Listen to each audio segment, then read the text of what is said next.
बिहारी लाल की जय, बोले आज के आनंद की जय। देखिए, हम आप यहाँ आए हैं रास्ता इतना तय करके, और रास्ते में बहुत कुछ काम भी होते हैं, तो काम भी करते हैं, लेकिन अपना लक्ष्य भी याद रखते हैं। जैसे आप कहीं जा रहे हैं, मान लीजिए ट्रेन से जा रहे हैं, तो बीच में आप समय निकाल करके स्टेशन उतर भी लेते हैं, चाय पानी भी कर लेते हैं और फिर बैठ जाते हैं, क्योंकि हमें पता है कि हमें जाना कहाँ है। तो काम करते रहो है, लेकिन अपना लक्ष्य क्या है, तो लक्ष्य हमारा क्या है और हम कितना बढ़ रहे हैं। ऐसा ना हो कि स्टेशन में आने के पहले ही हम कहीं उतर के फंस जाएं और वहाँ न जा पाए, तो डॉक्टर साहब कितना दुख है। तो काम करना बुरा नहीं है, लेकिन अपने लक्ष्य को प्राप्त न कर पाना ये बहुत बड़ी बात है। अब रही बात ये कि हमारा लक्ष्य क्या है। हमारा लक्ष्य है, भगवान कहते हैं कि जो न तरे भवसागर नर समाज अस पाए। ये नर समाज, नर समाज का मतलब नर तो आप पाई गए, और समाज का मतलब है सद्गुरु का मिल जाना, सत्संग का मिल जाना, समय मिल जाना। हाँ, नर समाज अस पाए, तो क्या है वो? सो कृत निंदक, निंदनीय है कि जिस काम को करना चाहिए उसने नहीं किया। जो न तरह भवसागर नर समाज अस्पाय, सुकृत निंदक और आत्माहन गति। अर्थात आत्मा का जो उद्धार न कर पाएगा, ये उसको, और आत्मा का उद्धार न कर पाना या आत्महत्या करना सबसे बड़ा पाप है। कि जिसके लिए हम आए और हम ये न जान पाए कि हम यहाँ क्यों आए थे, हमारा उद्देश्य क्या है, तो हमारा जीवन निरर्थक है। तो कहने का भाव हमारा क्या है? कहने का भाव ये है कि हम सब कुछ करते हुए अपने लक्ष्य की ओर बढ़ें, ऐसा है ना। अब आइए थोड़ा सा विचार करें। मान लीजिए ये कमरा है, और इस कमरे में पर्याप्त जो कुछ है दिखाई दे रहा है। इसमें इसको सब हटाते चलो, सब इसको फेंक दो, कमरे को फेंक दो, इसकी दीवारें गिरा दो, सामान को हटा दो, फिर इसमें क्या है हमारे साथ जो ना हटेगा? वो है आकाश, है ना। तो ठीक इसी तरह से ये हमारा आपका शरीर है। अच्छा, आकाश ना हटेगा, और आकाश जब मकान नहीं था तब भी था, और मकान बन गया तब भी आकाश, और जब ये मकान नहीं रहेगा तब भी। तो ऐसे ही एक तत्व हमारे आपके अंदर विराजमान है। लेकिन हमारा ध्यान, हम आपसे कहें हमारे साथ क्या क्या दिखाई दे रहा है, तो आप सब कुछ बता जाओगे, लेकिन आकाश को नहीं बता पाओगे, है? अच्छा, तो हमारा शास्त्र कहता है कि तुम आकाशवत हो, ये मकान नहीं हो। इस मकान के पहले जो था, जो मकान बना हुआ है, और इसके बाद जो न रहेगा, तो वो तत्व तुम हो। जब ये नहीं था तब तुम थे। जैसे जब मकान नहीं था तब आकाश था, ये सब सामान नहीं था तब आकाश था, ये सामान चला जाएगा तब भी आकाश रहेगा। न कब आकाश जाता है और न आता है। अच्छा, इसका साक्षी कौन है? जो यहाँ 24 घंटे होगा वही बता पाएगा कि डॉक्टर साहब यहाँ क्या क्या हो रहा है ना। और आकाश ही एक तत्व ऐसा है कि ये सब कुछ जब से अनादिकाल से और अभी तक जो कुछ यहाँ पर इस जगह हुआ है, सब आकाश की नज़रों में है। ध्यान दें। ऐसे हमारे आपके अंदर एक आकाश तत्व, जिसको परमात्मा तत्व कहते हैं, जिसको आत्म तत्व कहते हैं, वो इस पर विराजमान है। उसको पहचानना ये हमारा लक्ष्य। पहली बात तो आप ही समझो, उसको जानना हमारा लक्ष्य। क्यों? कि वो आकाश तुम हो, क्योंकि तुम ही बताते हो कि हमने स्वप्न में क्या देखा, हमने लड़कपन में क्या देखा, हमने जवानी में क्या देखा, हमने बुढ़ापा में क्या देखा। आप ही बताते हो। क्यों बताते हो? आपके अंदर से क्या हो रहा है, हमने कितने बुरे काम किए, कितने अच्छे काम किए, कोई देखे या ना देखे, कोई जाने या ना जाने। एक बार क्या हुआ कि एक संत के यहाँ 2 शिष्य पहुंचे,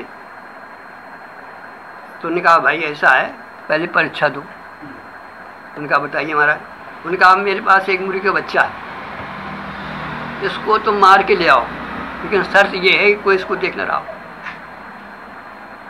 उन्होंने कहा अच्छा। एक गया पहाड़ की गुफा में, एकांत में गया और उसको काटा और ले आया। दूसरा गया और बड़ी जगह, बहुत सी जगह घूमा, लेकिन जैसे ही उसको मारने को दौड़े तो गुरु की बात याद आ जाए कि गुरु जी ने कहा था कि बेटा ऐसे जगह मारना कोई देखे। आखिरकार वो कहीं जब मारने लगा तब ये हुआ कि कोई देखता तो नहीं है, लेकिन मैं तो इसको देख ही रहा हूं। तो तुम कौन हो? तुम वो हो जो इसके अंदर विराजमान हो, जो सब कुछ तुम देख रहे हो। आकाश वो तत्व है जो यहाँ कुछ हो रहा है वो सब देख रहा है। तुम कैसे हो? तुम आकाशवत हो। अंतर इतना ये है कि ये आकाश कहने से असमर्थ है, क्योंकि ये जड़ है। गगन समीर अनल जल धरणी, इनकी नाथ सहज जड़ करनी। और इसमें जो है, जो इसके अंदर आकाश है वो कैसा है? वो उसको कहते हैं चिदाकाश, अर्थात उसमें चेतना है। हमारे अंदर चेतना न होती तो हम ये ना बता पाते कि हमने आज गहरी नींद में क्या देखा, सपने में क्या देखा, गहरी नींद क्या देखी, लड़कपन क्या देखा, जवानी क्या देखी, बुढ़ापा क्या देखा। ये कमरा जब नहीं बना था तब आकाश था, लेकिन आकाश को पता नहीं है कि ये मैं पहले था कि नहीं था, उसको कुछ ज्ञान नहीं, शून्य है वो। लेकिन इसमें जो आकाश बैठा हुआ है वो इस सारे नज़ारे को जानता है। तो कहते हैं दूसरी बात ये क्या है कि आकाश जो है, अच्छा बताइए मार साहब, आकाश सब जगह है कि नहीं है? कितना विशाल है वो। तो हमारे आपके अंदर जो आकाश है, ध्यान देना, ऐसा लगता है कि वो चित्ते में है। वो इस आकाश को ऐसा लगता है कि मैं बस चित्ते में हूं, क्योंकि आच्छादित है ना। अच्छा, जो हमारे अंदर आकाश है वो आपके अंदर भी है कि नहीं है? जानने वाला किसके अंदर नहीं है? तो वो कितना विशाल है वो फिर हर जीव के अंदर। यहाँ तक कि भगवान गोस्वामी कहते हैं कैसा है वो, राम ब्रह्म चिन्मय अविनाशी और सर्वरहित सब उरपुर। कहते हैं बाहर भीतर एक रस, जो चेतन भरपूर, जो हमारे आपके अंदर चेतन है वो कैसा है? ये न समझिए कि इसी के अंदर भर है, ये न समझो कि आकाश इसी के अंदर है। आकाश सर्वत्र, लेकिन हमें आपको आभास नहीं हो रहा है। पहली बात तो यही नहीं आभास हो रहा कि ये आकाश में, व्यापक की बातें छोड़ दो। जबकि शास्त्र कहता है कि बाहर भीतर एक रस, जो चेतन भरपूर, अब विभु नभ सम सो ब्रह्म है, नहीं नेरे नहीं दूर। ये है व्यापकता, बाहर भी ये है और भीतर भी है। अच्छा बताइए, आपके अंदर बैठे हैं, इसमें जो हमारे आपके अंदर नाक के अंदर पोलापन है, पेट के अंदर पोलापन है अंदर की नहीं हो, और ये आकाश बाहर।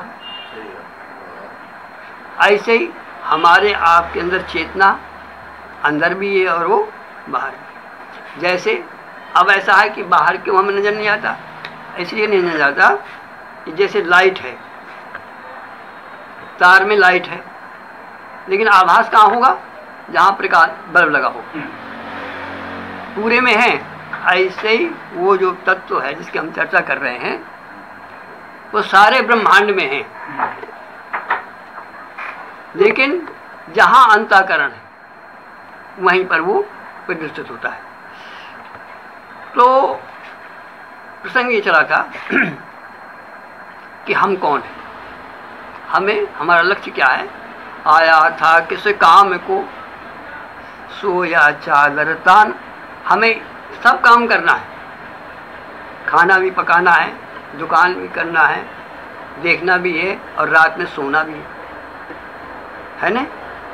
सब काम करके हम सोते भी हैं। इसी तरह से हम सब काम करते हुए भी हमारा लक्ष्य क्या है कि हम कौन, हम यहाँ क्यों आए, हम आप कहाँ से आए और हमें आपको कहाँ जाना। तो प्रसंग ये चला था कि वो ब्रह्म कैसा है।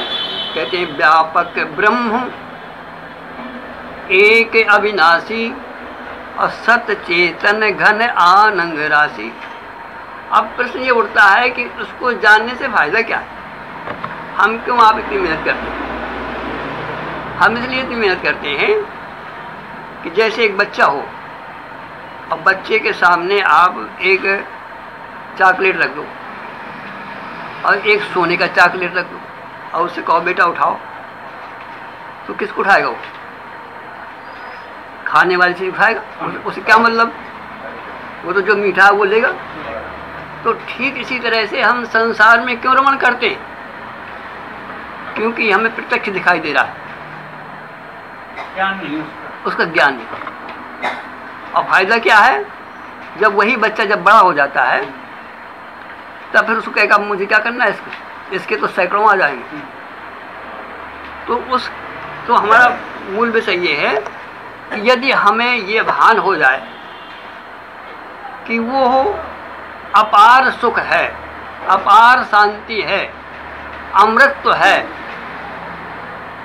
तो हमारा कहने का भाव ये है कि वास्तविकता ये है कि वो कहना है व्यापक ब्रह्म एक अविनाशी असत चेतन घन आनंद राशि। अस प्रभु, देखो कहाँ रहता वो अस प्रभु, हृदय, जो इतना बड़ा, देखिए इतना बड़ा आकाश है कि सारे ब्रह्मांड को समेटे हुए है, मतलब नहीं। सूर्य भी इसी में समटा है, चंद्र भी इसी में समटा है, सारा ब्रह्मांड इसी में समटा है, सब कुछ इसी में होता है, इसी में उत्पन्न होता है और इसी में वो लय होता है ना। तो कहते हैं, गोस्वामी जी कहते हैं कि वो जो ऐसा व्यापक तत्व है वो तुम्हारे अंदर भी है। जो आकाश इतना बड़ा है वही आकाश इस कमरे में है कि नहीं, हम बताते बोल, और वही आकाश तुम्हारे पेट में है कि नहीं है। लेकिन हम कहाँ पर हैं, पहली बात तो हमें यही पता नहीं कि वो यहाँ है। हमें जो दिखाई दे रहा है इसको हम मान रहे हैं, और जो इसको देख रहा है उसको नहीं मान रहे, बस इतना अंतर है। तो कहते हैं व्यापक ब्रह्म एक अविनाशी और सत चेतन घन आनंद राशि। अस प्रभु कहाँ रहता, हृदय, अछत अविकारी, लेकिन सकल जीव जगत। इतना होते हुए भी सारा संसार क्यों दुख है। जैसे कहते हैं एक बार क्या हुआ कि एक फकीर जो है वो जीवन भर मांगता रहा, अंत में वो चला गया। लोग बाग ने देखा भैया कोई नहीं है, जरा इसकी सफाई कर दूँ, इसकी चिंता नहीं कर दूँ। सफाई की गई तो जहाँ वो टट्टी फिरता था, जहाँ वो बैठता था, ठीक उसी के नीचे हजारों हीड़ गड़े हुए थे, लेकिन वो कभी उसने नीचे जो है सफाई नहीं की। तो ठीक इसी तरह से अस प्रभु हृदय, गोस्वामी जी कहते हैं ऐसा खजाना जो कैसा है, सत है, चित है, आनंद स्वरूप, कहीं लेने नहीं जाना। वो धन तुम्हारे अंदर, हमारे आपके अंदर रखा गया हुआ, व्यापक ब्रह्म एक अविनाशी और सत चेतन घन आनंदासी, जय जय अविनाशी सब घटवासी और व्यापक परमा, जो व्यापक में है, जो सारे ब्रह्मांड में है, वो तुम्हारे घर में। जो आकाश सूर्य को ढके हुए, जो आकाश चंद्रमा को ढके हुए, जो आकाश तीनों लोकों को ढके हुए, वही आकाश हमारे आपके अंदर विराजमान। व्यापक ब्रह्म एक अविनाशी और सत चेतन घन अस प्रभु, उसका नाम है प्रभु, उसका नाम है परमात्मा। उस चेतन तत्व की जिसकी हम चर्चा कर रहे हैं, परमात्मा की, वो परमात्मा इसी घट में विराजमान, हर घट में जय जय अविनाशी सब घट बात। अच्छा बताओ, कौन सा ऐसा जेवर होगा जिसमें सोना ना होगा? लेकिन कोई अंगूठी को रीझा है, कोई हार में रीझा है, कोई बाला में रीझा है। रीझा तो केवल एक सुनार है, वो ये नहीं देखेगा कि तुम बाला लाए हो, कि गणेश जी लाए हो, कि शंकर जी लाए हो, वो तो ये देखेगा कितना सोना लाए हो। तो कहते हैं गोस्वामी जी कि अस प्रभु हृदय अक्षत अवकारी, लेकिन सकल जीव जग और सैत वो भिखारी अंदर गया होता तो बताओ खजाना मिल जाता। तो हमारी आवश्यकता क्या है? हमें भी जो है उस खजाने को प्राप्त करने के लिए इसके अंदर जाना होगा। हमारा लक्ष्य कहने का आज का विषय ये था। और जब तक हम इस में रमते रहेंगे तो ये समझ लो भीख मांगना है। यदि हम आनंद चाहते हैं, परम शांति चाहते हैं, परमात्मा को चाहते हैं, आत्मा को चाहते हैं और अपना उद्धार करना चाहते हैं, तो इस जो भगवान ने हमको तन दिया है, घट दिया है, इस घट के अंतरंग जाना होगा। घड़ा यदि अंतरंग चला जाए तो मिट्टी पाएगा कि नहीं पाएगा साहब? लहर अंतरंग चली जाए तो पानी पाएगी कि ना पाएगी? अच्छा, और हम आप कौन सा ऐसा दिन होगा कि जो वहाँ न जाते हो? बताओ, आप जब सोते हो तो कहाँ जाते हो, और जागते हो तो कहाँ से आते हो? होश है आप? डेली हम लहर वहीं से डुबकी मारती है सागर में, जो विराट है, जिसमें सारी लहरें हैं। हवा शांत हो गई तो बस करना क्या है? हमें अपने को शांत करना है। किसको? मन को, लहर को, जो हमारी तरंग उठ रही है। जहाँ से हम आए हैं उस सागर से ही आए हैं, परमात्मा ईश्वर अंश। लेकिन हम उस ईश्वर को नहीं जान पाते जहाँ से हम आए। तो कैसे जाने? भगवान ने कबहू कर करुणा नर देहि, ये करुणा करके ये हमको दे दिया। साधन धाम मोक्ष कर द्वारा, दरवाजे में आ गए हो आप, और दरवाजे में जाकर, अच्छा भगवान बैठे हो अंदर और तुमको दरवाजे से आप अंदर न जा पाओ तो क्या दर्शन कर पाओगे? तो कहने का हमारा भाव ये है कि भगवान ने जो हमें आपको ये दिया है, तो इसमें आप जो भगवान ने हमें ये साधन धाम मोक्ष कर द्वारा दरवाजे में भगवान ने दरवाजे में भेज दिया है, और हम जाते भी हैं। लेकिन दुख ये बात का है कि हम रात में सो जाते हैं। तो बस हम वहाँ पर जाएं, जागते हुए जाएं, सब काम करते हुए जाएं और भगवान का नाम लेते हुए वहाँ प्रवेश करें, तो उस खजाने को प्राप्त कर हुए जो जिसको गोस्वामी जी कहते हैं कि व्यापक ब्रह्म एक अविनाशी और सत्य। तो फिर क्या पाओगे? अपने को, अपने को वही पाओगे जो आकाश, इस आकाश महाआकाश को पा जाएगा। और बताओ इससे बड़ा क्या होगा संसार में? तो हमारा लक्ष्य क्या है? हमारा लक्ष्य ये है कि हम यहाँ रहते हुए, सब काम करते हुए अपने लक्ष्य को ना भूलें और लक्ष्य को प्राप्त करके अपने जीवन को सफल बनाएं। बोलो वृंदावन बिहारी लाल की।